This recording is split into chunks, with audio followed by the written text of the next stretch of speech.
Semua, perkenalkan nama saya Esriana Lombantobing dari jurusan Pendidikan Sejarah. Di sini saya akan membuat video tentang materi perkembangan imperialisme, kolonialisme, dan eksplorasi bangsa Eropa di Afrika. Tungguin videonya ya. A few minutes later. Kolonialisme dan imperialisme Eropa di Afrika merupakan salah satu periode paling penting dalam sejarah dunia yang membawa dampak besar terhadap tatanan sosial, ekonomi, dan politik di benua tersebut. Ekspansi bangsa Eropa ke Afrika pada abad ke-19 didorong oleh kepentingan ekonomi dan politik yang saling berkaitan. Menurut kajian Peter J. Kane dan Anthony dalam jurnal mereka, yaitu The Political Economy of British Imperialism, Gentleman Capitalist, dan Empire tahun 2016. Imperialisme bukan hanya dari hasil dorongan nasionalisme atau semangat penyebaran peradaban, tapi juga merupakan bentuk strategi ekonomi yang terencana. Mereka memperkenalkan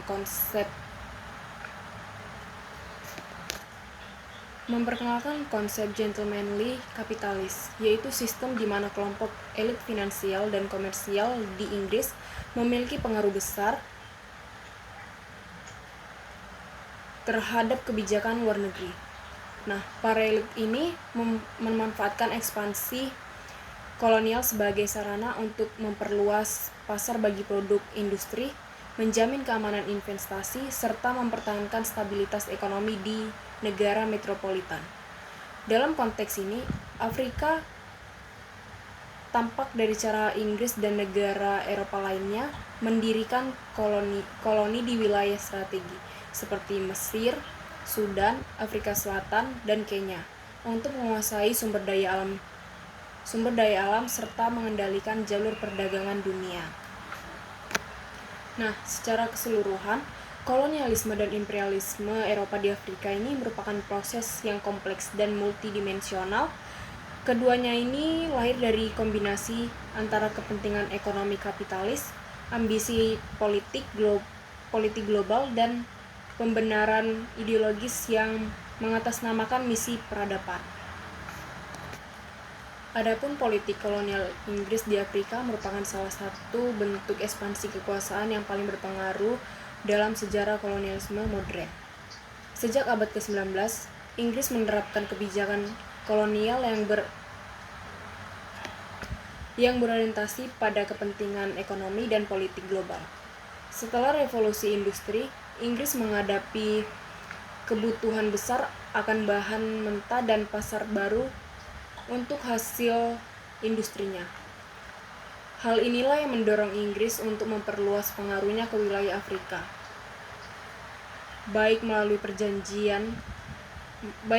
penjajahan langsung maupun melalui sistem perlindungan dan dominasi ekonomi. Wilayah seperti Mesir, Sudan, Kenya, Uganda, Nigeria, Ghana, dan Afrika Selatan menjadi sasaran utama karena dianggap memiliki posisi strategi dan kekayaan alam yang berlimpah.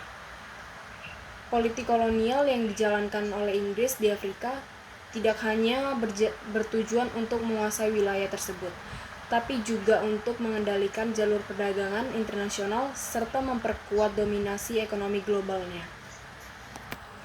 Politik kolonial Prancis di Afrika juga memiliki karakter yang berbeda dibandingkan dengan sistem kolonial yang diterapkan Inggris. Jika Inggris memilih sistem pemerintahan tidak langsung melalui pemimpinan lokal, maka Prancis menerapkan sistem pemerintahan langsung yang dikenal dengan istilah assimilation atau direct rule. Kebijakan ini berangkat dari pandangan bahwa koloni bukan hanya wilayah yang ditaklukkan, tetapi merupakan perpanjangan dari wilayah metropolitan Prancis.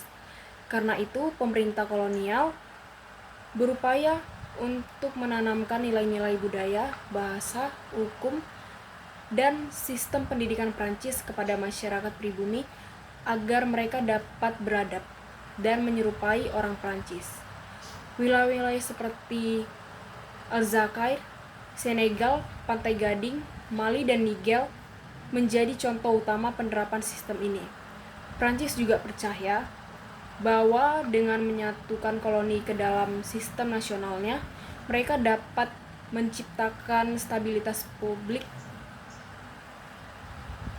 dan politik sekaligus memperkuat pengaruh budaya dan ideologinya di Afrika. Konflik antar kekuatan kolonialis di Eropa dan Afrika pada akhir abad ke-19 dan awal ke-20 berakar pada persaingan kepentingan ekonomi, militer, dan prestis nasional.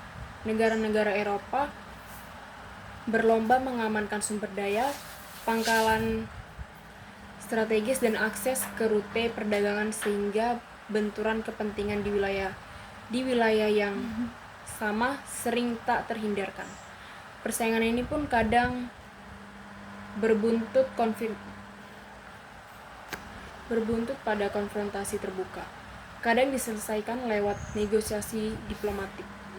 Keduanya ini pun tampak jelas dalam peristiwa-peristiwa seperti perlombaan pembukaan zona pengaruh di sepanjang pesisir Afrika,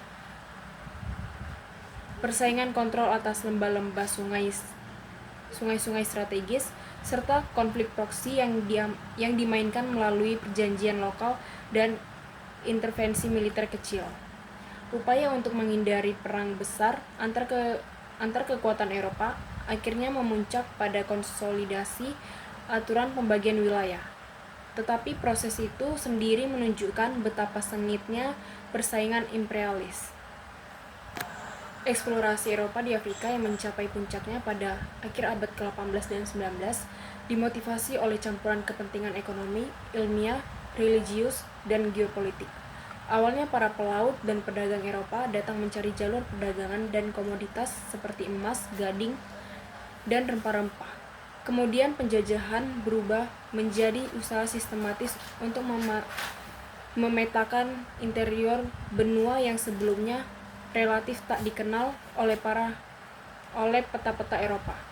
Misi-misi misionaris pun yang dibarengi oleh rasa ingin tahu ilmiah juga mendorong penyelidikan ke daerah-daerah pedalaman. Karena para misionaris ingin mencari komunitas untuk dibina sekaligus mendokumentasikan flora, fauna, dan kondisi geografis yang harus ilmuwan Eropa tahu.